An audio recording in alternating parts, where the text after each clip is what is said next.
Hi hello மெடிசினிக் info உங்களை அன்புடன் வரவேற்கிறது. நாம் இன்னைக்கு பார்க்க போகிறது புற்றுநோய் ஆரம்ப நிலையில் கண்டறிவது எப்படி.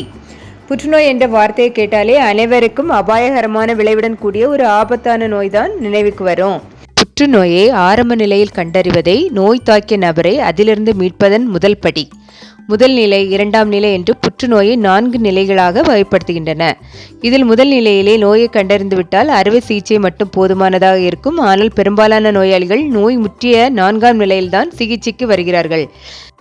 இந்த கேன்சர் நோய்க்கு என்ன மாதிரியான ட்ரீட்மெண்ட் அப்படின்னா, அறுவை சிகிச்சை, மருத்துவ சிகிச்சையில் ஹீமோ, கதிர்வீச்சு, இந்த 3 தான் அவங்களுக்கு பெரும்பாலும் கொடுப்பாங்க.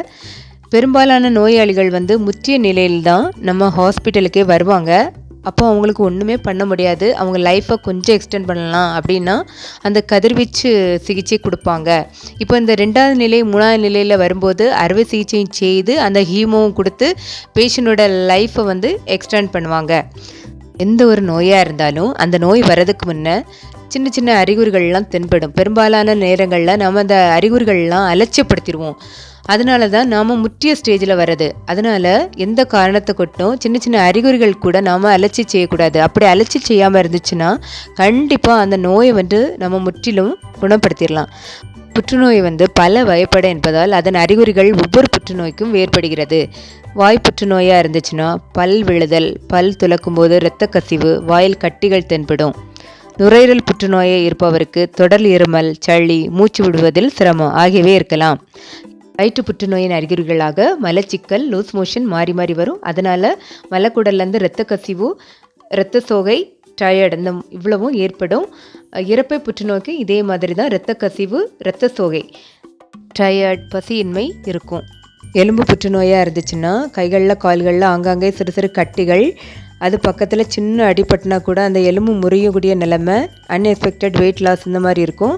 இதே இது இரத்த புற்றுநோயாக இருந்துச்சுன்னா இடைக்கிடைக்க காய்ச்சல் வரும், அடிக்கடி டயர்ட் ஆவாங்க, அன்எக்ஸ்பெக்டட் வெயிட் லாஸ் இருக்கும், பல் துளக்கும் போது ப்ளீடிங், இல்லைனா ஏதாவது ஒரு இடத்துல அடிபட்டுனா அந்த இடத்துல ரத்தம் நிற்காம இந்த மாதிரி அறிகுறிகள் இருக்கும். கர்ப்பப்பையில் புற்றுநோய் வந்துச்சுன்னா உடலுறவின் போது இரத்த கசிவு, அதிகமான வலி, உடல் சோர்வு, உடல் எடை குறைதல், வெள்ளைப்படுதல் இந்த மாதிரி அறிகுறிகள் இருக்கும். நான் இந்த காணொலியில் குறிப்பிட்டிருந்த மாதிரி அறிகுறிகள் இருந்தால் புற்றுநோய் இருக்கும் என அச்சப்பட தேவையில்லை.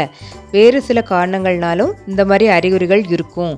இருந்தாலும் அசட்டையாக இருக்காமல் மருத்துவரை பார்க்கணும். அதே போல் கட்டி வலியுடன் கூடியோ வலி இல்லாமல் இருந்தாலோ மருத்துவரை பார்த்து அது நார்மல் கட்டி தான், அது புற்றுநோய் கட்டி இல்லை என்பதை உறுதி செய்து கொள்ளுங்கள். நாம் எந்த ஒரு இதையும் ஏர்லியராக ட்ரீட்மெண்ட் எடுக்கும்போது அதனுடைய பின்விளைகள் கண்டிப்பாக குறையும். இதுவரைக்கும் நான் சொல்லியிருந்தது உங்களுக்கு பிடிச்சிருந்ததுன்னா லைக், ஷேர், கமெண்ட், சப்ஸ்கிரைப் பண்ணுங்கள் ஃப்ரெண்ட்ஸ். தேங்க்ஸ் ஃபார் வாட்சிங்.